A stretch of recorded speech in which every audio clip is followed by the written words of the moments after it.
The significance of this wreck is there have not been many tugboats found that were used as blockade ships during the Civil War.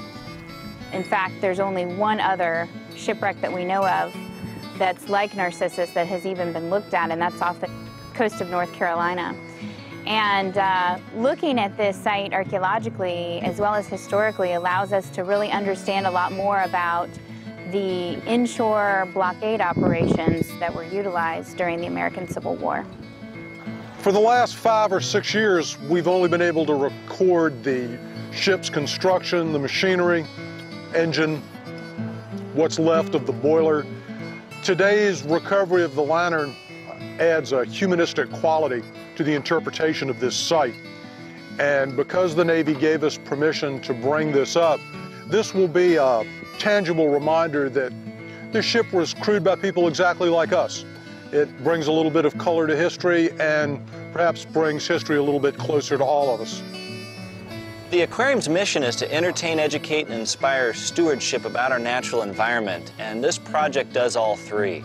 From an education standpoint, these wrecks that are out here turn into coral reefs.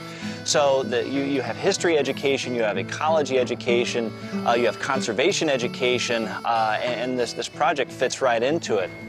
I think what has made this unique is that we were able to broadcast live from the bottom as well as record in exact detail precisely what went into recovering this piece and into the interpretation of this site. And in almost 30 years of doing this, it's the first time I've had the opportunity to do something like that, share it with school children through the education program at the Florida Aquarium.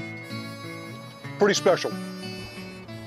For Narcissus, we are in the process of turning it into the 12th preserve for Florida's underwater archaeological preserve system.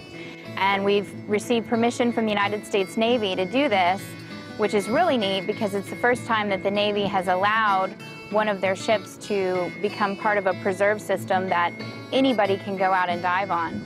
You can talk about the history, you can talk about the archaeology, but providing a place where people can actually go dive and, touch a piece of history makes it that much more significant.